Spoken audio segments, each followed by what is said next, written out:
The racist woman ruined the garment because she thought it was simply a black waiter.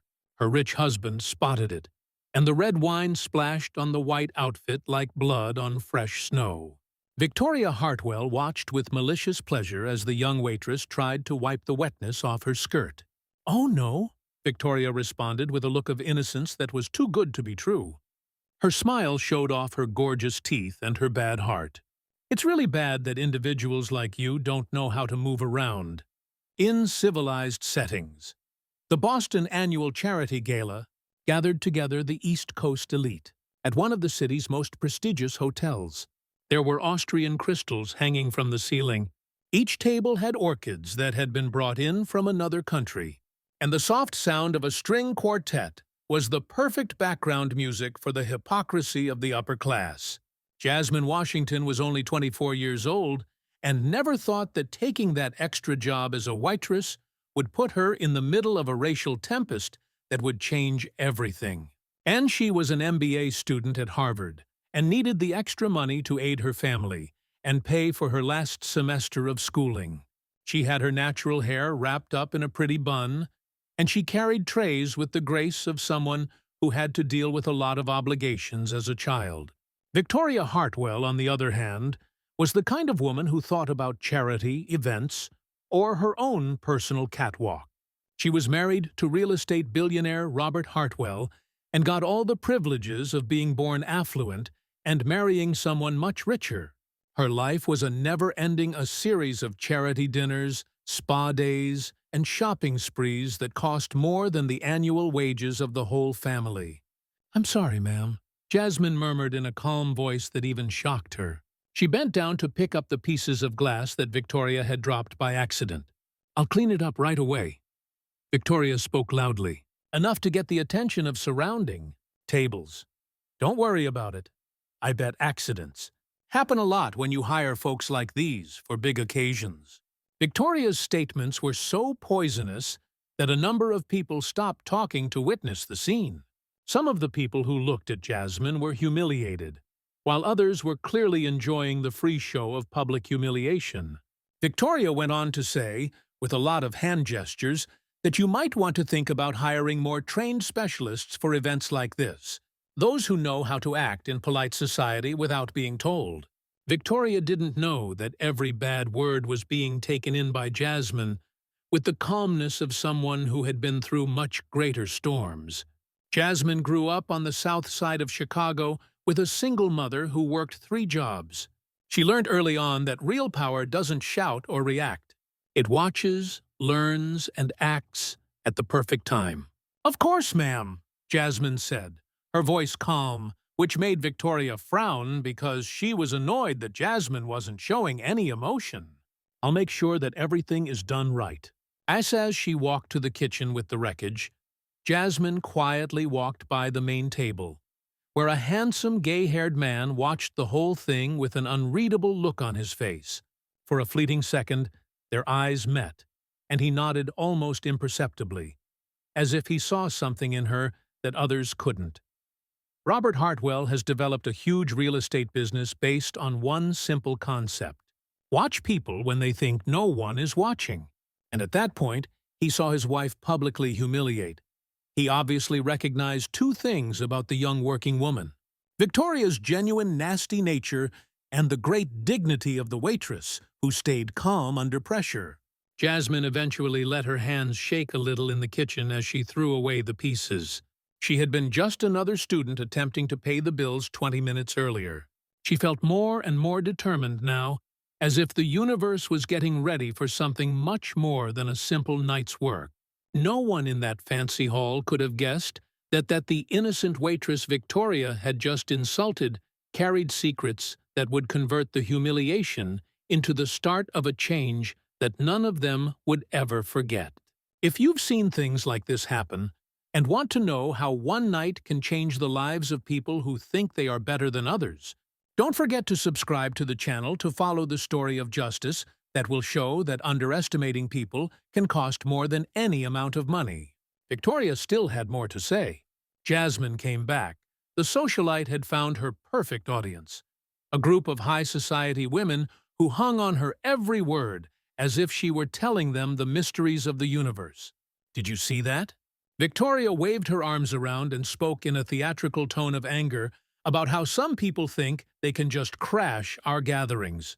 It's clear that someone in the company didn't do a good job of checking the workforce. Margaret Wellington, heiress to a drug company.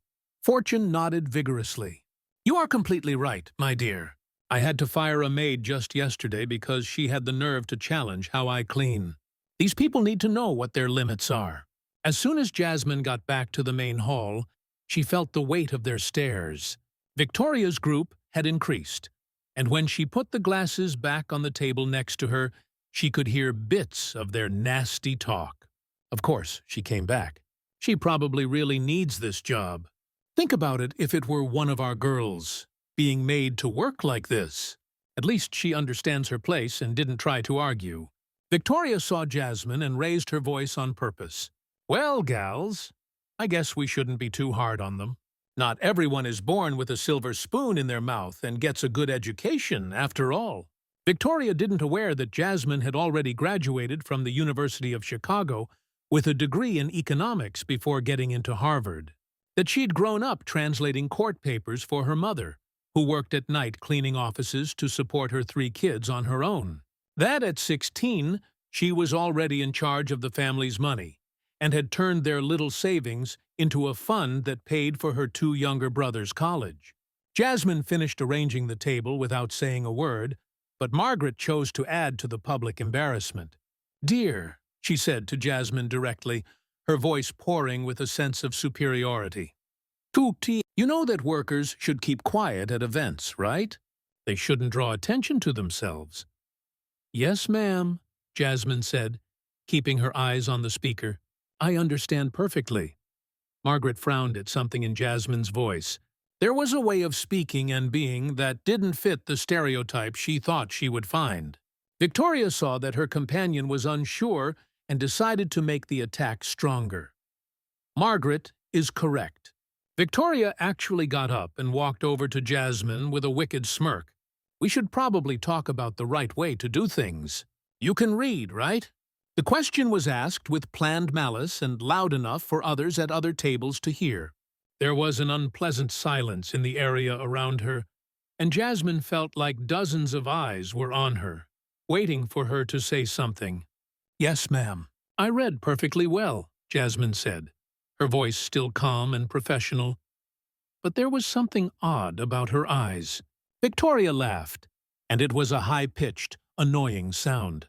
"Great! Then maybe you can read this for us." She picked up the event menu and said it out loud to Jasmine. "So, we can be confident that the people who work there know exactly what the VIP guests are eating." It was a planned and brutal way to humiliate someone. Victoria wanted Jasmine to take off her clothes so that she would stutter, trip over the French phrases on the menu, or perhaps say no and give her a cause to call security. Robert Hartwell, who was sitting at the head table and observing the whole thing, felt a rush of humiliation and rage. He had been married to Victoria for 23 years and had seen many bad sides of her nature, but he had never seen her be so overtly mean. Jasmine grasped the menu with firm hands. She glanced right at Victoria for a second and let a faint smile touch the corner of her mouth for the first time that evening. "With pleasure, ma'am." Then she turned to everyone's shock. Jasmine not only read the menu fluently, but she also pronounced the words perfectly in French, which she had learned during her 2-year exchange program in Lyon that was paid for by an academic excellence grant. Amuse-bouche d'Agrac Jalita Champagne, suivi par l'otage par entier aux truffes noires du Paragor. She spoke clearly and confidently, with a French accent that would make even Parisians jealous. The words flowed like melody, and each syllable was pronounced perfectly, showing that the speaker not only knew the language, but very well acquainted with French food culture. Victoria slowly faded away as Jasmine kept talking, recognizing that her plan had gone horribly wrong. Margaret gazed with her mouth open, while the other women in the group looked at each other in an embarrassing way. Edipor Terminer Luleo Grand Maria went with Dunla Vanilla de Madagascar. Jasmine was done and gave the menu back to Victoria with a calm grin. I hope that helped, ma'am. The hush that came next was deafening. Victoria remained there, holding the menu, and for the first time, she couldn't say anything. That night, there was no denying that this plain waitress was just as smart and well-educated as anyone else in the room. Robert got up from the head table and gently walked up to the group. For a short while, his eyes met Jasmine's, and she saw something in them, not pity, but respect, and something that looked a lot like admiration. He murmured gently, "Victoria," and his voice had a warning tone that she understood right away. Maybe it's time to pay attention to the reason for tonight. Charity. Victoria instantly calmed down when she realized she had lost control of the situation. Of course, sweetie. I simply wanted to make sure everyone knew the right way to do things. Jasmine nodded in agreement and walked away to do her work.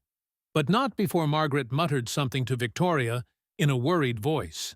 "Darling, maybe we got it wrong," Victoria said as she clutched Margaret's arm too hard. "We didn't make any mistakes," she said in a low voice. "Amic tricks don't change who she really is. And before tonight is over, I'll make sure everyone here understands that perfectly well." What Victoria couldn't have imagined was that Jasmine had spent the last 4 years systematically documenting cases of racial discrimination in corporate environments for her MBA thesis, that she had discrete recording devices, knew civil rights laws inside and out, and that every poisonous word uttered that night was being meticulously recorded. Victoria was making plans for her next. Jasmine strolled around the room in a calm way, like someone who was holding a secret that was too potent to be shared before the perfect time. She learned when she was very young that real strength doesn't yell. It watches, records, and acts at the worst possible time. Robert went back to the main table, but he couldn't stop looking at the young woman who had just been attacked by his wife. He was very interested in the waitress for some reason. A sense of dignity, an intelligence that showed through no matter what uniform she wore. No one there could have guessed that the simple worker Victoria was trying to humiliate would soon become the youngest senior analyst at one of the country's most prestigious consulting firms. Every act of discrimination that night was building a case that would turn the humiliation into the start of a justice that none of them would ever forget. Jasmine hid in the hotel's fancy bathroom and eventually let her hands shake. Not because she was scared, but because she was feeling a controlled rush of adrenaline that she was used to from her days of fighting for her life on the streets of Chicago. She quietly took a small digital recorder out of her uniform pocket and tested how well it was recording. 23 minutes of apparent racial slurs, open discrimination, and deliberate humiliation. Everything is well documented.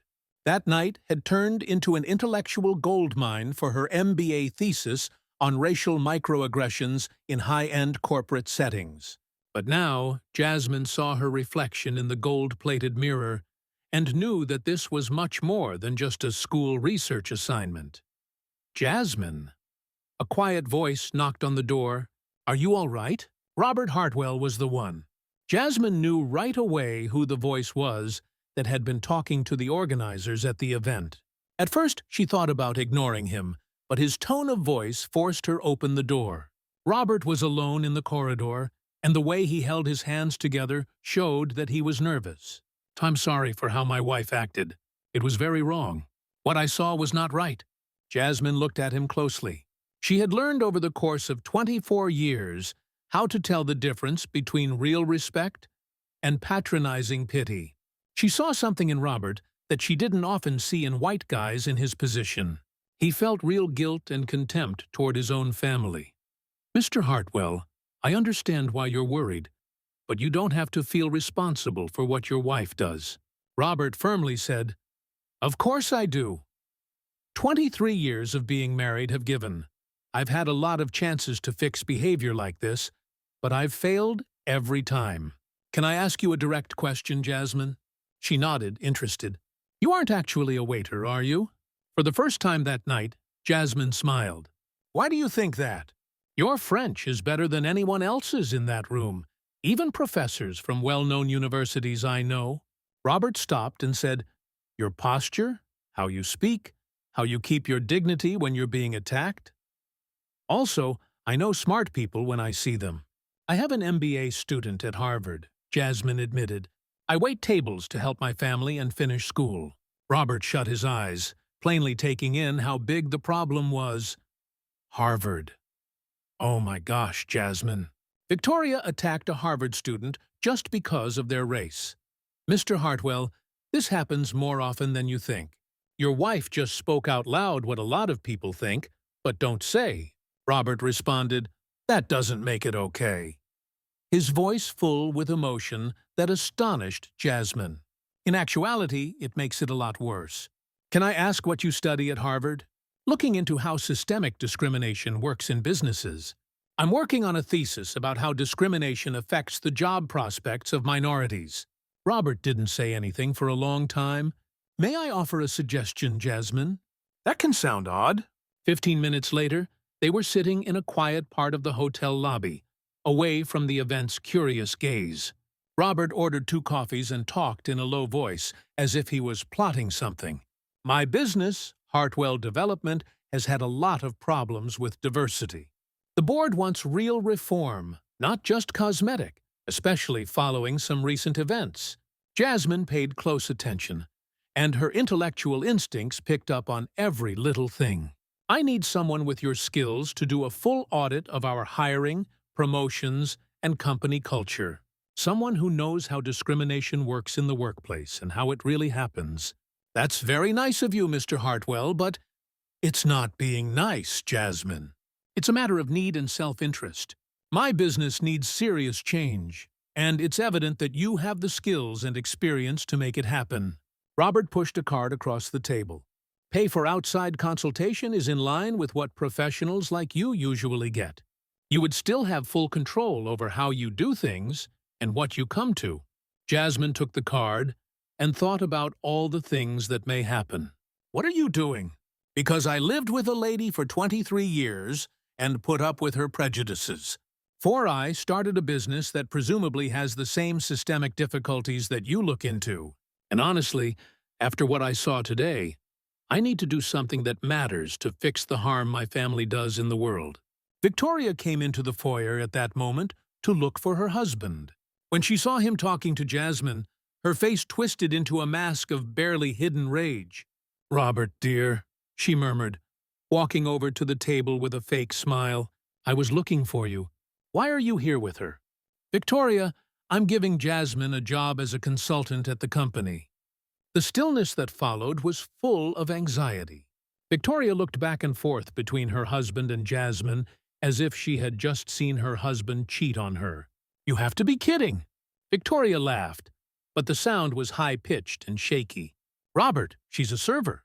She is getting her MBA at Harvard and is studying the precise area where our business needs help.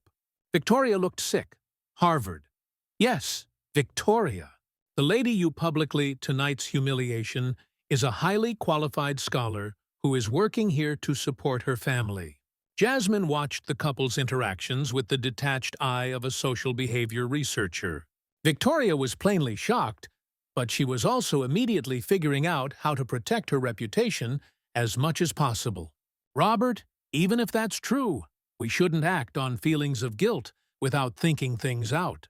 Victoria, it's not guilt. It's a sign of skill and a true requirement in business. Victoria talked to Jasmine directly for the first time since the first time she was embarrassed. Sweetheart, I'm sure you know that people sometimes get things wrong at parties. Maybe we should all simply let go of the little arguments we had tonight. Victoria's desperate attempt to downplay her brutality as a mistake was so obvious that Jasmine almost felt sorry for her. Almost. There was no misunderstanding. Ms. Hartwell, you made your point quite clearly. Victoria made herself grin again. Of course, sweetie.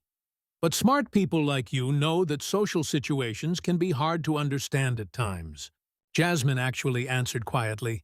People with my academic background are usually very careful about context and meaning, especially when it comes to verified racial prejudice. The word documented made Victoria pull back a little. Written down, Robert saw the look on his wife's face and knew right away. Did someone record you, Victoria? Jasmine didn't say yes or no, but her eloquent quiet stated everything. Victoria started to realize that this evening had gotten a lot more complicated than just humiliating an employee.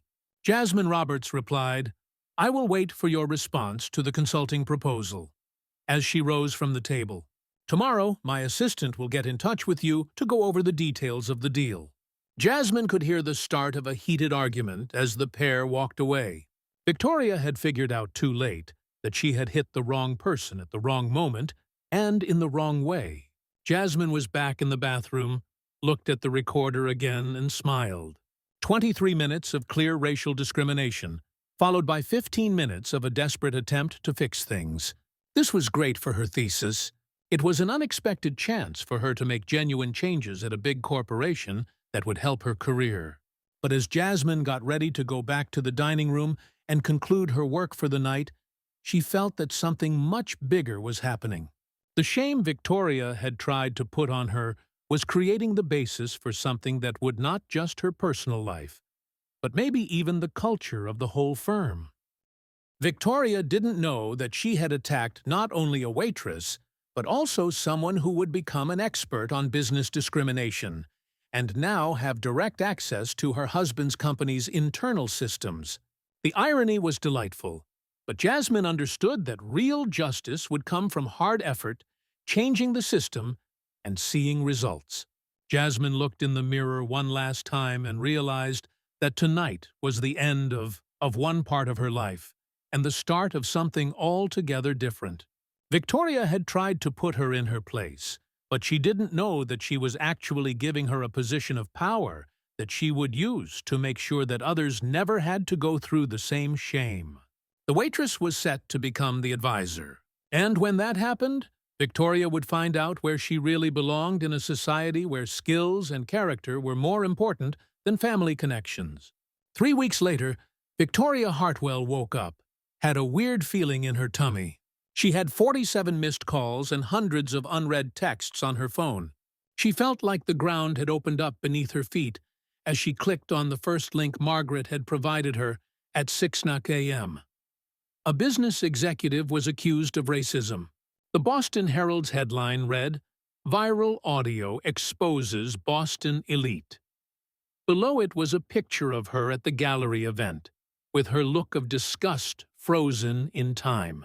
The 23-minute recording was on every major radio station in the city. Every nasty thing she said about Jasmine was very audible over the radio, along with angry remarks from hosts and heartbreaking testimonies from others who saw what happened. Victoria hurried down the stairs and saw Robert in the kitchen with a cup of coffee and a look on his face that she had never seen before. Cold, far away, and over. She yelled, "Robert, you have to do something!" and waved her phone. "This is an attack that was planned. That server is out to get us." "Victoria," Robert stated in a calm voice, without taking his eyes from the article. "We now have a new corporate diversity consultant in that waitress. And after hearing this audio, I now get why our organization needs her help so badly." Victoria stopped moving. "What did you mean?" "Jasmine began yesterday. Her first job will be to do a full audit of our company's culture, which will include looking at all the employees who are in charge." Robert eventually turned to her. "I think you know what this means." Victoria's phone rang at that time. Patricia Whitmore, the head of the board of the tennis club where Victoria had been a member for 15 years, was on the phone. Patricia stated without any introduction, "Victoria, the board met in an emergency session this morning. Your membership is no longer valid as of now. The actions in the audio tape go against our beliefs." The call terminated before Victoria could answer. Then her phone went off with a lot of notifications. There were a lot of messages about her on the WhatsApp group Ladies Who Lunch, which was her social elite. I can't believe I've known someone like that for so long. My daughter is a student at Harvard. I wonder how many Jasmines she's embarrassed without us knowing. James indicated he doesn't want to work with Hartwell Development anymore." Victoria opened her Instagram account and saw that she had lost 3,000 followers in only one night. The remarks on her most recent pictures were terrible. What a horrible person. Rich racist revealed, "I hope she got something out of this." Margaret called and cried. Victoria Charles said they could handle the contract for the office we were fixing up. He claimed he doesn't want to be around bad people. "I'm destroyed in social situations." At this point, Victoria was breathing too fast. "You need to get rid of that sounds, Robert. Take that woman to court." "Get moving!" Robert got up slowly. "You wrote this down, Victoria. You said every syllable. You can't sue anyone but yourself for being unkind." The phone rang once more. Dr. Harrison, the head of the charity where Victoria had worked, was the one who called. For 8 years, Vice President of Volunteers. "Victoria, the board has unanimously decided to take you out of all your roles." His voice was cold right away. To be honest, it shocked all of us to find out that one of our leaders had such a bias. Victoria fell into a chair. She lost her social position in less than 24 hours. Her friends, her charitable work, and the trust of the people in her town. Robert folded the newspaper and added, "Do you know what's the most ironic part? Jasmine didn't. She didn't even have to do anything. She just wrote down who you really were and let your own words speak for themselves." At that moment, Jasmine was at the Hartwell Development Office meeting the Human Resources team. She was dressed in a nice suit and carrying a briefcase full of proposals for structural changes. In little than a month, she went from being a waitress who was embarrassed to being a consultant who was respected. Robert said at the department meeting that Jasmine Washington will be in charge of our diversity and inclusion initiative starting today. Effort to include everyone. She has the power to make any adjustments that need to be made to our company culture. The workers were curious and polite when they saw her. A lot of people had heard the viral recording and knew how important her hiring was. Jasmine spoke to the team with the same calmness she had shown during the embarrassing situation. "I don't want to penalize anyone. I just want to make sure that everyone feels appreciated and respected, no matter what they look like or where they come from." Victoria, on the other hand, stayed shut in her house, seeing her social life fall apart on social media. Every notification brought a new embarrassment: cancelled invitations, lost acquaintances, and doors closing. Margaret had ceased picking up the phone. Patricia Whitmore shared a picture from a tennis club with a comment that praised our core principles of respect and inclusivity. Her hairdresser even cancelled her appointments, saying they were all booked up. That night, Robert went up to the bedroom and saw Victoria crying in front of the mirror. 23 years, he just said it.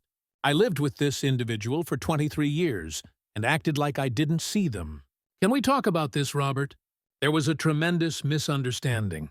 "Victoria, it wasn't a mistake. You were just being yourself, as you always are.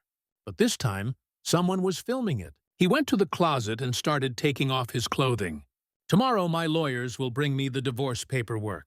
The court's decision will decide how to divide our common assets, but the house is yours." Victoria stood up in a hurry. "You can't be serious, do of a server. Robert corrected you because you attacked a Harvard student only because he was black. Because I've put up with your cruelty for 23 years. Because I found out that my wife is exactly the kind of person I've always hated." Victoria now comprehended how much she had lost as Robert packed his things. Not only her marriage, but also her whole social identity, which was based on privilege that was suddenly as fragile as glass. Jasmine woke up the next morning at her apartment next to Harvard, was getting ready for another day of work that may impact not only her life, but also the culture of the whole firm.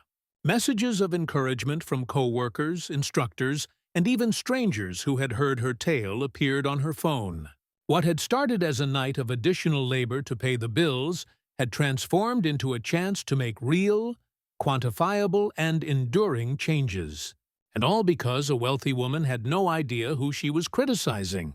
While Victoria was going through, the Jasmine walked boldly toward a future she would establish with competence, dignity, and the strength that comes from turning shame into purpose after her old life fell apart. The waitress Victoria had tried to put in her place was about to change what it actually meant to have power and use it for good. 6 months later, Jasmine was named Director of Diversity at Hartwell Development. She put in place rules that became a model for the whole country. Her private consultancy business got bigger. Victoria lived alone in her empty mansion, serving major companies that wanted serious change. Divorced, alone, and cut off from the social circles she used to rule. People simply criticized her harder after she asked for forgiveness on social media. She tried again and over again to fix her picture, but nothing worked. Robert married a lawyer who worked on civil rights cases and gave half of his money to college scholarships for students like Jasmine. Jasmine spoke to hundreds of students at the Harvard graduation ceremony. Don't let anyone tell you how much you are worth because of prejudice. The best way to get back at someone is to do something they never thought you could do. Victoria's tape continued to be used as an example in courses about racism. Her brutality had become an example of what happens when people are biased. Jasmine used her shame and transformed it into a purpose, leaving a legacy that would influence lives for decades. If you think that people shouldn't be judged by their skin color or where they come from, subscribe to the channel for more tales that show how much it may cost to underestimate others.